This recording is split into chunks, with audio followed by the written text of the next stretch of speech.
hoje. Pai, em nome do nosso Senhor Jesus Cristo, quero te apresentar mais essa lição, te agradecer por ela, Senhor, por tudo que o Senhor tem feito em nossas vidas, que os nossos ouvidos venham estar sensíveis à tua voz, para aprender cada vez mais sobre ti. Usa-me, meu Pai, como canal de bênção, para ensinar a aula aqui para aqueles que vão ouvir hoje e na rede social. Que o Senhor venha fazer essa mensagem correr por muitos lugares, para que as pessoas venham aprender mais de ti. Em nome de Jesus, amém e graças a Deus.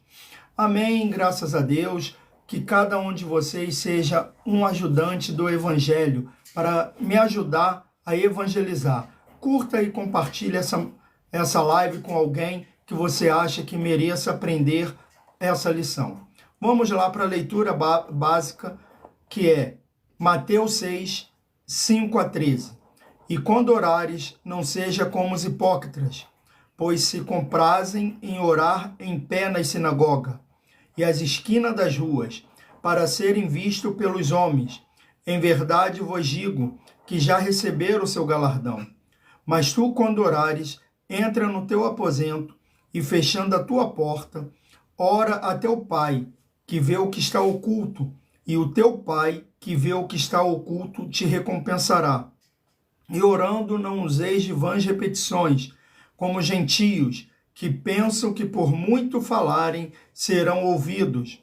Não vos assemelheis, pois a eles, porque vosso Pai sabe o que vos é necessário antes de vos lhe pedirdes. Portanto, vos orareis assim: Pai nosso que estás no céu, santificado seja o teu nome.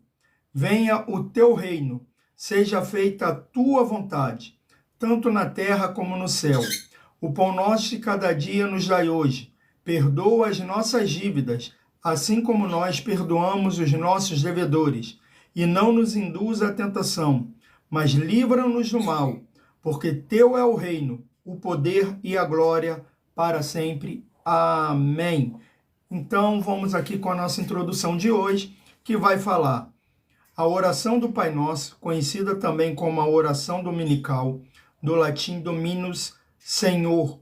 Portanto, oração do Senhor é um dos textos mais conhecidos da Bíblia.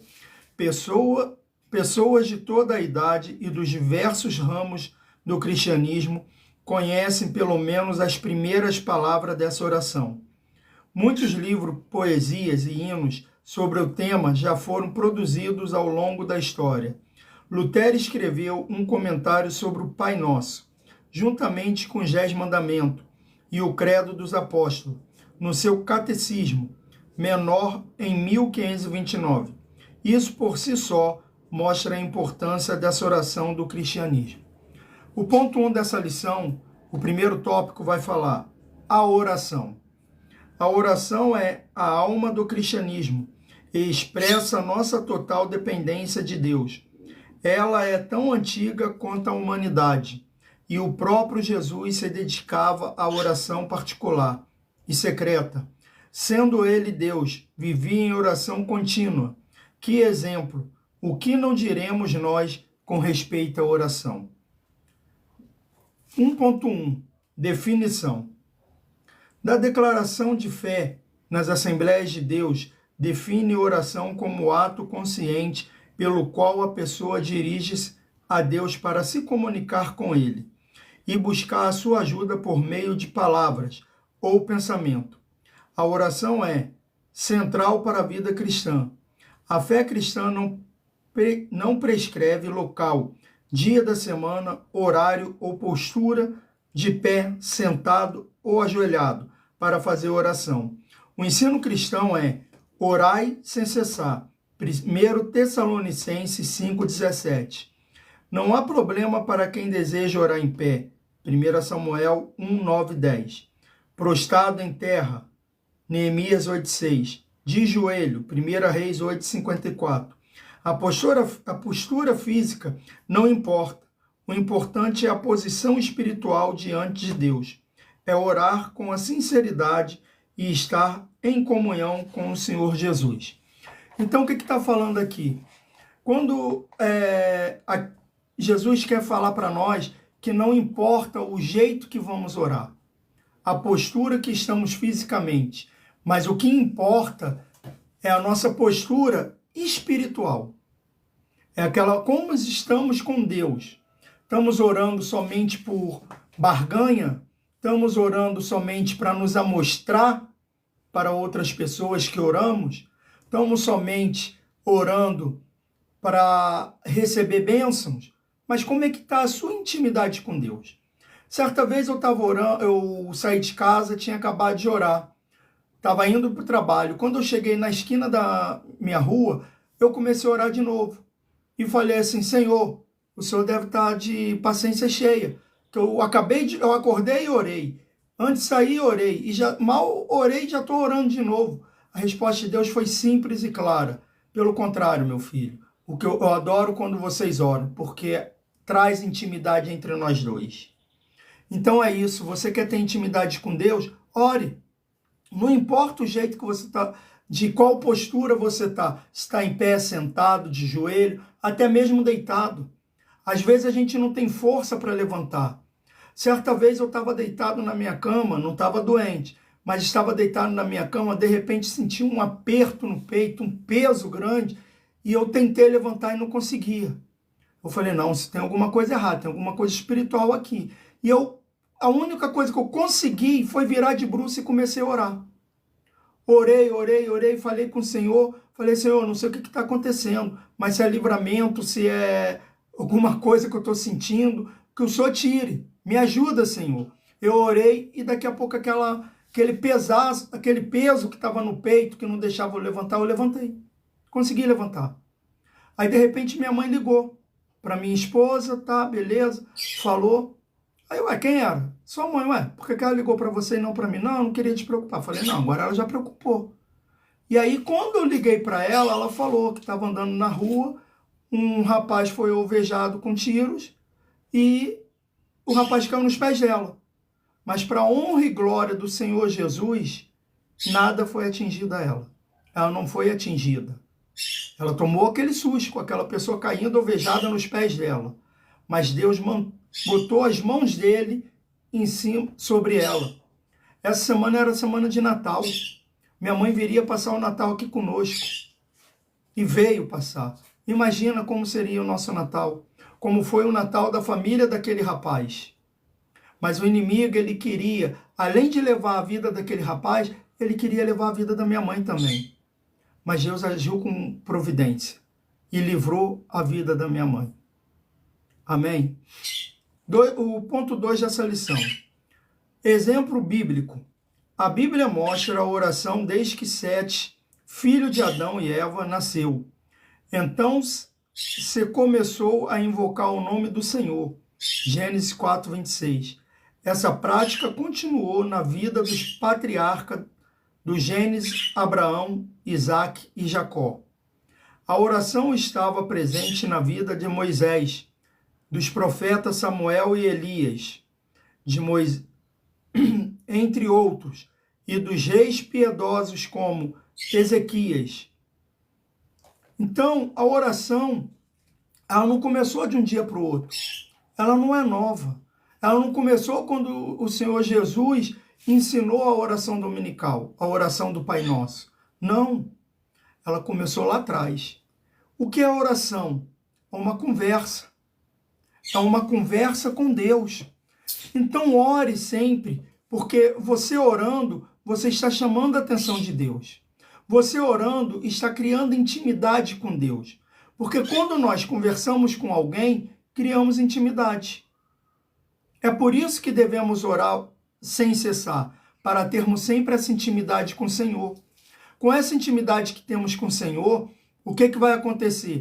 Nós vamos conseguir falar com Deus e Deus vai estar sempre com a gente quando mais precisarmos. Ele vai estar sempre ao nosso lado. Porque quanto mais conversamos, mais Jesus se aproxima nós se aproximamos de Jesus. E quanto mais falamos com Deus, mais intimidade se cria. E mais livramento a gente tem. Por quê? Porque na intimidade, Deus vai falar para a gente assim, ó, cuidado. não vai por esse caminho, não vai por esse lado. Volta, dá a volta. Quantas vezes você já se sentiu andando pela rua, indo para um lugar, e você parava e falava, não, não vou por aqui, vou por ali. Entendeu? É Deus. Às vezes o outro caminho era até mais longo, mas é Deus. É Deus trazendo esse livramento para você. Nós vamos ver Ezequias, o rei Ezequias, como ele ora, ele fala, Senhor, eu fiz tudo para o Senhor. Ele começa a conversar, falar, eu fiz tudo que era certo, mas agora esse rei vem aqui tentar me humilhar. Aliás, não me humilhar, mas humilhar o Senhor. Não, não, não. Ele vem, aí ele pega, ele vence todas as batalhas e depois vem o quê? O anúncio da sua morte. O profeta vai até ele e fala, tu vai morrer. Deus falou que você vai morrer. E aí, mais uma vez, ele fala, Senhor, depois de tudo que eu fiz, Senhor, eu vou morrer agora. Me dê mais uma oportunidade, me dê mais uma chance. A oração do rei Ezequias moveu o coração de Deus. Às vezes a nossa oração vai mover o coração de Deus. Pessoas que às vezes estão em estado terminal, como a gente pode ver, o rei Ezequias estava em estado terminal. Porque se o profeta veio e falou, você vai morrer. Deus pega e fala, volta lá e fala que eu vou dar mais 15 anos de vida para ele. Olha como é que é importante a oração. Olha como é. Então a oração traz intimidade com o Senhor. Move o coração dele. Não deixe de orar. Ponto 3 dessa lição vai dizer Jesus e a prática da oração. Os evangelhos relatam que Jesus orava em secreto, continuamente, e chegam a registrar algumas orações, como aquela feita no jardim de Getsênime, e também aquela em favor dos discípulos em João 17. Todos os evangelhos mostram a oração individual do Senhor. Mesmo sendo Deus, Jesus estava também na condição humana e, como tal, buscava a dependência do Pai. Jesus é o maior exemplo de oração para o cristão. Está vendo aqui? Para ter comunhão com o Pai, precisa de oração. Você tem que orar. Ore todos os dias. Quando você ora, você está tendo comunhão. Então, você vai ver que quando praticamos a oração, Deus está conversando conosco. Não é só a gente falar. Deus ele vai escutar tudo aquilo que a gente falar para ele. Mas a gente também tem que saber que oração é quando duas pessoas estão conversando, ou mais. Então, como você está conversando com Deus, está desabafando, botando tudo para fora, muitas das vezes, depois cala-se e deixa Deus falar. Você vai ver que Deus vai trazer a solução para tudo aquilo que você está passando. Muitas das vezes a gente quer agir com a força das nossas mãos. Mas se a gente soubesse o poder que uma oração tem, a gente antes de agir ia orar. Porque às vezes não é para a gente falar, é para ficar quieto. Mas a gente não orou e aí a gente responde. Às vezes não é para ir para frente, mas é para ficar parado ou ir para a direita ou pela esquerda. Mas o que a gente faz? A gente age sem orar. Age sem perguntar a Deus o que é para a gente fazer. Então, siga o exemplo de Jesus. Jesus estava sempre ali em secreto. Não é dizer que você não possa orar na igreja, não possa orar na rua. Não, não é isso. O secreto aqui é intimidade com Ele. Ore sem querer se amostrar. Ore sem querer mostrar para as pessoas que você está orando. Mas ore com amor ao Senhor. Ore com amor à amizade que você pode ter com Deus. Dizem que Abraão era amigo de Deus, mas você também pode ser um amigo de Deus. Todo aquele que ora, conversa com alguém, torna-se amigo. Então o que falta para você fazer essa amizade com Deus? Faça essa manhã, ore, converse, dialogue com Deus, que você vai ver como sua vida vai ser melhor. Quero agradecer a todos que aprenderam aqui essa lição hoje. Amanhã estarei voltando com a segunda parte dessa lição e que o Senhor Jesus abençoe a vida de cada um de vocês. Que hoje o Senhor Jesus venha trazer a luz do entendimento da sua palavra. Oremos, Pai, em nome do nosso Senhor Jesus Cristo, queremos te agradecer, Senhor, por tudo que o Senhor tem feito. Obrigado, meu Pai, por tudo ainda que fará. Obrigado por mais essa aula. Que o Senhor continue tomando a nossa vida em tuas mãos e fazendo a sua proteção sobre cada um de nós. Obrigado por tudo, em nome de Jesus. Amém e graças a Deus. Amém, graças a Deus. Que o Senhor Jesus abençoe a vida de cada um. Amanhã estaremos aqui mais uma vez para fazer essa live.